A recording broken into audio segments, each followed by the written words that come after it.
नमस्कार, मी दीपक राऊत तुमचे स्वागत करतो आजच्या शेअर मार्केट अपडेटमध्ये. आज मार्केटमध्ये ब्लॅक मंडे हे काइंड ऑफ थिंग बघायला मिळाला. जोरात क्रॅश, मार्केटनं gap down opening almost 5% minus. निफ्टीनं सुरुवात केली 1200 पॉईंट मायनस, बँक निफ्टी जवळपास 2200 पॉईंट मायनस, सेन्सेक्स जवळपास 3500 पॉईंट मायनस मध्ये ओपनिंगला सुरुवातीला गॅप डाऊन ओपनिंगनं सुरुवात केली. त्याचं कारण होतं ग्लोबल मार्केट्समध्ये आलेला सेल ऑफ. एकदम पॅनिक मुवमेंट्स क्रिएट झाले. डाव जोन्स शुक्रवारी जवळपास 2200 पॉईंट मायनस जाऊन बंद झालं आणि त्यासोबत आजचे फ्युचर जवळपास 1000 पॉईंट खाली होते. रिझन ट्रम्प यांनी लागू केलेले टेरिफ्स हेच आहे. गुरुवारपासून ते ट्रिगर होतात 9 तारखेपासून. आणि त्यासोबत चायनानं रिटॅलिएशन दिलं आहे, युरोपियन युनियननं रिटॅलिएट केलेत आणि काउंटर टेरिफ्स लावलेले आहेत चायनानं. जसे युरोपियन युनियनही काउंटर टेरिफ लावतं आहे आणि एक बऱ्यापैकी हे ट्रेड वॉर आता भडकलं आहे आणि ह्या फर्दर ह्याच्यामध्ये आणखी एस्केलेट होईल हे एक फिअर. त्यानुसार रिसेशन, अमेरिकेमध्ये रिसेशन येईल, ग्लोबल मार्केट्समध्ये रिसेशन येईल, इन्फ्लेशन वाढेल ऑल ओव्हर द वर्ल्ड. या पद्धतीचे या पद्धतीच्या न्यूज रिपोर्ट्स म्हणा किंवा एक पॅनिक थिंकिंग ग्लोबली मार्केट्समध्ये क्रिएट झालं आणि त्याचा प्रभाव आपल्या मार्केटवर झाला. तसं आपलं टेरिफ्स वाढणार आहेत हे मार्च महिन्यामध्येच क्लिअर होतं. एवढं ट्रम्प निवडून आल्यापासूनच क्लॅरिटी होती.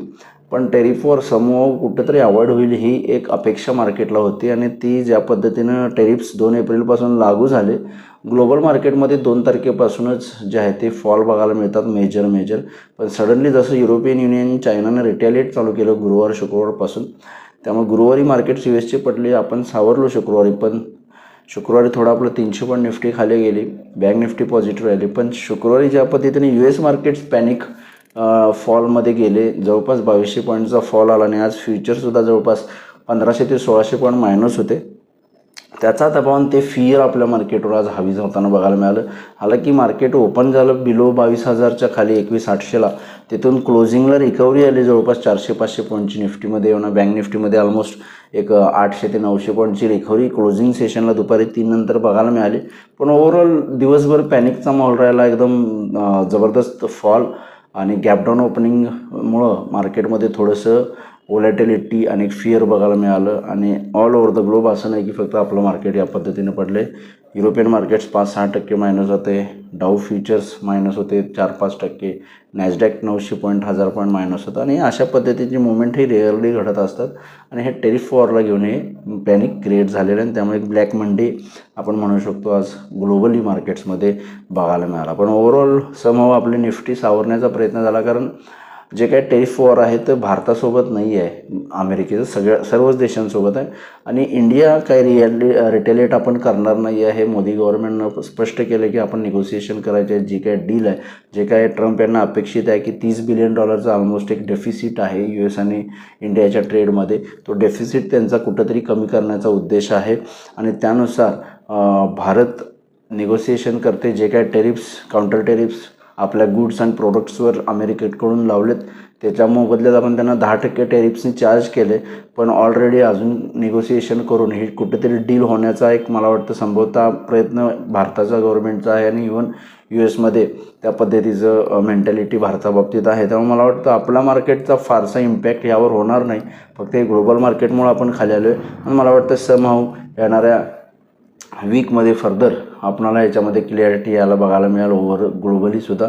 आणि आपल्या गव्हर्नमेंटकडून सुद्धा मला वाटतं ऑफिशियली स्टेटमेंट काही दिवसांमध्ये येऊ शकतं या ट्रेडिफ वॉरला घेऊन. त्यामुळे मला वाटतं मार्केट थोडंसं, आपण डायरेक्ट US सोबत काउंटर अटॅक करत नाही, त्यांना रिटेलिएट टेरिफ्सवर करत नाही आहे. त्यामुळे मला वाटतं निश्चित आपणाला मार्केटमध्ये ही काही जी आज मुवमेंट आली ती पॅनिकमध्ये आली आणि मला वाटतं निश्चित आपण यातनं लवकरात लवकर बाहेर पडून सावरू शकतो. पण ओव्हरऑल मागं जे काही 22,000च्या खाली जो लो लावलेला 21,850च्या आसपास, ऑलमोस्ट तिथंच परत पुन्हा आपण आज टच झालो ते मुवमेंटला, तिथंपर्यंत खाली आलो आणि तिथूनच बाउन्स बॅक दिलं. एक double bottom kind of situation होऊ शकते, पण त्याला आता अजून आपण कन्सिडरेशन देऊ शकत नाही. अजून त्याला थोडासा टाईम आहे आणि फर्दर US आणि ग्लोबल मार्केट्समध्ये पॉझिटिव्ह डेव्हलपमेंट्स जर झाल्या टेरिफ वॉरला घेऊन तर मला वाटतं निश्चित मार्केट बाउन्स बॅक करतील.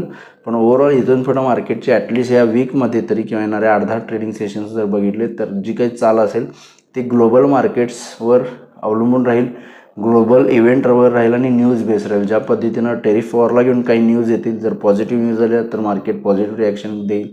न्यूज निगेटिव्ह आले. Negative in the sense further retaliate होते, टेरिफ वॉर स्प्रेड होते आणि काही वाद होते युरोपियन युनियन US मध्ये किंवा चायना US मध्ये. तर या टेरिफ वॉरला घेऊन फक्त तर मला वाटतं मार्केट थोडंसं परत खाली जाऊ शकेल. पण समहाऊ ट्रम्प यांचा प्रयत्न मला वाटतं निश्चित आता राहील, कारण त्यांच्या देशामध्ये सुद्धा तिथं प्रोटेस्ट होत आहेत. ट्रम्प यांना रस्त्यावर लोक उतरलेले आहेत टेरिफ वॉरला घेऊन. आणि फेडरल रिझर्व्हलाही सुद्धा गव्हर्नमेंटचं बोलणं आहे ट्रम्प यांचं की व्याजदर तुम्ही कमी करा, इन्फ्लेशन नाही आहे. आणि त्यासोबत 50 देशांसोबत निगोसिएशन चालू आहे अशा पद्धतीनं ट्रम्पच्या कॉमेंट्रीसुद्धा ड्युरिंग द वीकेंड आलेले आहेत. तेव्हा मला वाटतं जर 50 देश त्यांच्यासोबत चर्चेला तयार असतील आणि त्यातून जर आउटकम पॉझिटिव्ह आला या 1, 2, 4, 8 दिवसांमध्ये तशा पद्धतीची काही न्यूज किंवा कॉमेंट्री ट्रम्प्सकडून हिंट आली तर मला वाटतं मार्केट इमिजिएटली पॉझिटिव्हली रिॲक्ट करतील आणि ओव्हरऑल संपूर्ण जगाचं लक्ष आणि आपल्या मार्केटचंसुद्धा लक्ष ट्रम्प यांच्या टेरिफवर टिकून राहिलेलं आहे आणि फर्दर डेव्हलपमेंट्सवर आहे. तर इथून पुढं मार्केटची काही सेशन्स जे चालू आहे 8-10 सेशन्स म्हटलं तर ती टेरिफ वॉरला घेऊनच राहील. मीनवाईल आपण रिझल्ट सेशनसुद्धा चालू करतो आहे. ॲन्युअल रिझल्ट्स, क्वार्टरली रिझल्ट्स यायला सुरू होतील 10-12 तारखेपासून. येऊन आजपासून पण मोठ्या कंपन्यांचे 10 तारखेपासून यायला सुरू होतील. त्यामध्ये आपल्याला थोडी क्लॅरिटी आपल्याला फायनान्शियलसुद्धा येऊ शकेल. मग ओव्हरऑल मार्केटमध्ये थोडंसं अजूनही अनसर्टिनिटी आहे टेरिफ वॉरला घेऊन आणि ती उद्याही इंटॅक्ट राहील. बाकी टेक्निकल लेवल्स फारशा मॅटर करत नाहीत. अशा मोठ्या इव्हेंटमध्ये ज्या पद्धतीनं मार्केट तुम्ही बघताय 1000 point Nifty gap up gap down होते, पडतंय जोरात, वाढतानाही 200-400 पॉईंटची रिकव्हरी येते. त्यामुळे टेक्निकल लेवल्स मॅटर करत नाहीत. पण तरीही मला वाटतं 22,000 आणि 21,850 जो चालू आहे आणि 22,000 एक सेंटिमेंटल सपोर्ट एक सपोर्टचं काम करेल. हायर लेवलला 22,300च्या वर गेलं तर मला वाटतं एक शॉर्ट कव्हरिंग रॅली ट्रिगर होऊ शकते जी निफ्टीला 22,500 आणि फर्दर हायर 22,800पर्यंत सुद्धा घेऊन जाऊ शकते. हा जो काही गॅप आहे 22,800पासून 22,000पर्यंतचा तो मला वाटतं येणाऱ्या काही दिवसांमध्ये फिलअप होण्याचा प्रयत्न होईल. येणाऱ्या 2-4 ट्रेडिंग सेशन्समध्ये कदाचित जो हा गॅप झाला आहे 22,800वरून आज डायरेक्ट ज्या पद्धतीनं आपण 22,000ला ओपनिंग दिलं बिलो 22,000 तो जो गॅप आहे तो मला वाटतं निश्चित येणाऱ्या काही ट्रेडिंग सेशन्समध्ये फिलअप होण्याचा मार्केटकडून प्रयत्न होईल. त्यासाठी फक्त टेरिफ वॉरला थोडीशी क्लॅरिटीची आवश्यकता आहे.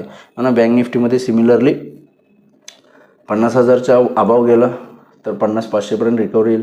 आणि 50,500पासून 51,000पर्यंत 51,400पर्यंतचा जो काही गॅप आहे 2,000 पॉईंटचा मला वाटतं निश्चित जर शॉर्ट कव्हरिंग रॅली ट्रिगर झाली आणि टेरिफ वॉरला घेऊन काही पॉझिटिव्ह कॉमेंट्री आली तर मला वाटतं हा गॅपसुद्धा जसा निफ्टीचा फील होणार आहे तसा बँक निफ्टीचा सुद्धा लवकरात लवकर होईल. पण बँक निफ्टीचा तसा तरी डायरेक्टली ट्रेडवरशी काही फारसा संबंध येत नाही.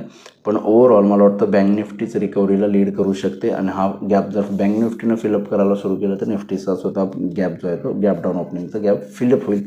टेक्निकल लेवल्स फारसे या लेवलमध्ये मॅटर करत नाहीत. पण 50,000च्या वर 50,500 आणि एव्हाना फर्दर अपवर्ड मुवमेंट बँक निफ्टीमध्ये येऊ शकतो. आज NSEमध्ये 193 शेअर्स वाढले, त्या बाजूला 2448 शेअर्स पडलेत. निफ्टीमध्ये 2 शेअर्स वाढले, फक्त 48 शेअर्समध्ये पडझड आहे. सेक्टर इंडिसायझेस सगळे सेक्टर्स मायनसमध्ये आहेत. 3 ते 4% ॲव्हरेज सगळे सेक्टर्स मायनस आहेत. मेटल 6.5-7% मायनस आहे. रियालिटी जवळपास 5% मायनस आहेत. बाकी सगळे सेक्टर्स 3 ते 4%च्या आसपास मायनसच आहेत. यांना ग्लोबल मार्केटमध्ये युरोपियन मार्केट सध्याच्या घटकेला 4.5-5%पर्यंत मायनस आहेत. डाऊ फ्युचर्स 850 पॉईंट मायनस आहे. लोअर लेवलवरून रिकव्हरी आली, 1600 पॉईंट मायनस होतं. डाऊ फ्युचर्स आता 800 पॉईंट मायनस आहे. त्या पद्धतीनं आपण बघितला निफ्टी जवळपास 1200 पॉईंट मायनस होती, क्लोजिंगला 750 पॉईंट मायनस राहिले. त्यामुळे US मार्केटला आणि युरोपियन मार्केट्समध्ये रिकव्हरी बघायला मिळाली आजच्या सेशन्समध्ये. किंवा डाऊ जोन्स ॲक्च्युअलमध्ये जर किरकोळ पडलं 800पेक्षाही कमी पडलं तर मला वाटतं आपण उद्या पॉझिटिव्ह स्टार्ट घेऊ शकतो. पण हायर लेवलला FIचा सेलिंग अपेक्षित आहे आणि FIची सेलिंगची आकडेसुद्धा 2-3 हजार करोडच्या आसपास सीमित आहेत.